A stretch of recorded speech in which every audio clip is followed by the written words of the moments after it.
Former Prime Minister Helen Clark says the South Pacific has become the meat in the sandwich of an economic Cold War. Her comments come after a fruitless APEC summit that ended without a joint statement and further highlighted US-China tensions. Ms Clark says she doesn't like seeing the Pacific become a plaything in the battle between great powers. She says trade wars and shouting help no one. A lot of the commentary now is focusing on this being a forerunner of the G20 summit that's coming up very, very soon. And the same great powers will be playing on the stage there. But really none of this is productive. Trade wars are never productive. Upping the rhetoric's never productive. In the end, you have to get back to talking to sort out differences. And talking means engaging. It doesn't mean shouting. Is this a Cold War? Well, it's like an economic Cold War, but then where I feel for the South Pacific is it's become the meat and the sandwich of great power competition as well. And while in the past the complaint might have been about being a bit overlooked, there is a problem having too much attention too when very large checkbooks come out around the sub-region. So this is all rather concerning. Yeah, well, so where does it leave New Zealand? We are friends, we have strong economic ties with China, a lot of firsts with China. The US is our very, very good friend. And here we are, and we've had the Trade Minister suggesting we can be a bridge between these two countries. What is our role in all of this? Well, obviously the relationship with the US is a long-standing one, and notwithstanding that we could never conclude a bilateral free trade agreement with them, it's been a very, very good trade partner, good market for New Zealand. China, of course, in recent years has become a very, very strong market too. We need both of them, we need good relations with both, and it's best for the small countries like New Zealand where the great powers aren't fighting like this.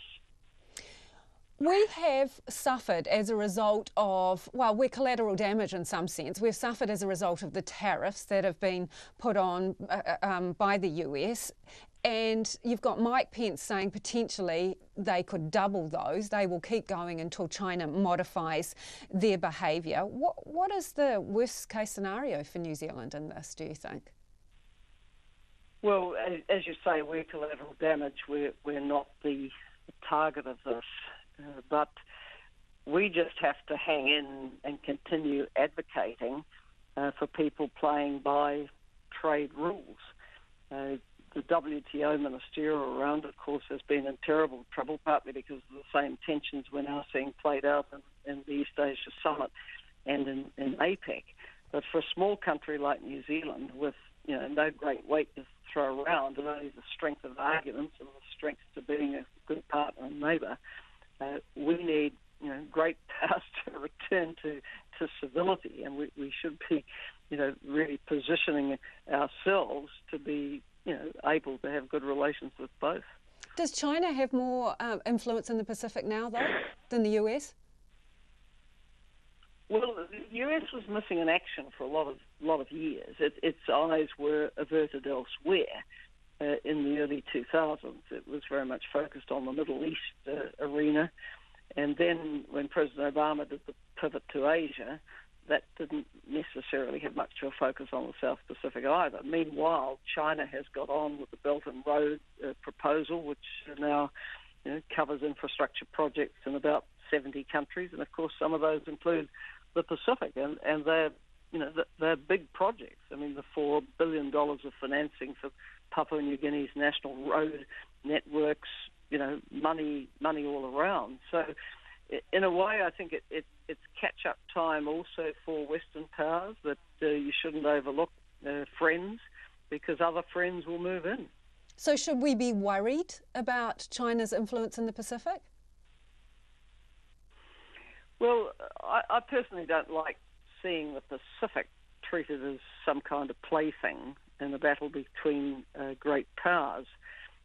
I think that it's something perhaps the Pacific Island Forum countries as a group need to reflect on, to position as a group that sits rather evenly between the geopolitical great powers, because otherwise they're going to be collateral damage in these contests. Do you think they are currently a plaything? Well, I think they're the object now of increased attention by both sides. China from Belt and Road with a lot of infrastructure money, and of course, often with loans that may not have much prospect of being repaid. The Tongan Prime Minister spoke recently about his concern of not being able to service debt.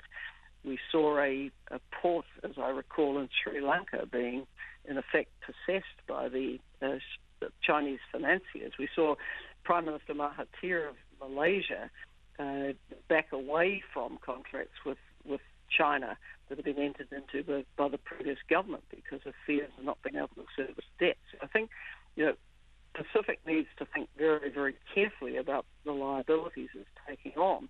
On the other hand, the more traditional partners, US, New Zealand, Australia, European Union, and of course Japan, need to be thinking about the positive contributions they can make to the Pacific and dealing with the Pacific's real challenges, building its disaster resilience in the face of climate change is an overwhelming preoccupation for many of them. Can New Zealand afford to just sit on the fence in this, in between the US and China? Can we maintain both relationships as they are and sit on the fence, or will that come back to bite us at some point?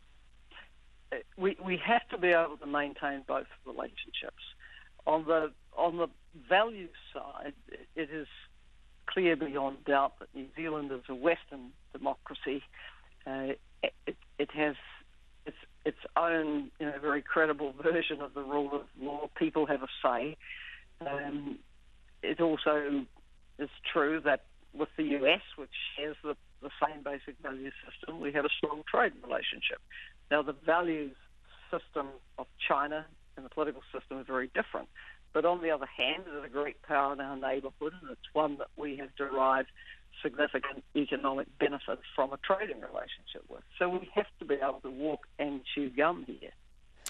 If the heat's going to come out of this, it's going to require both of them to take a step back or one of them to take a step back. Is anyone going to blink? Is anyone going to do that? Well, again, one of the strengths of an open society like the US is that there is debate and there is countervailing pressure. There's a lot of US economic interest in and investment in China. And, at some point, those voices are going, I think, become quite loud in the years of the US administration. They haven't yet, but at some point they will, because the US economy will start to be damaged by a trade war that keeps upping the stakes. Helen Clark there, and this afternoon hundreds of PNG police have descended on Parliament in Port Moresby, demanding payments they say they are owed for providing security at the APEC summit. Footage shared by an MP shows smashed glass from windows and upturned security scanners in the building's foyer. Police were demanding to speak to the Prime Minister, Peter O'Neill, saying the government had the money to buy Maserati cars for VIPs, but not enough to pay them for their work.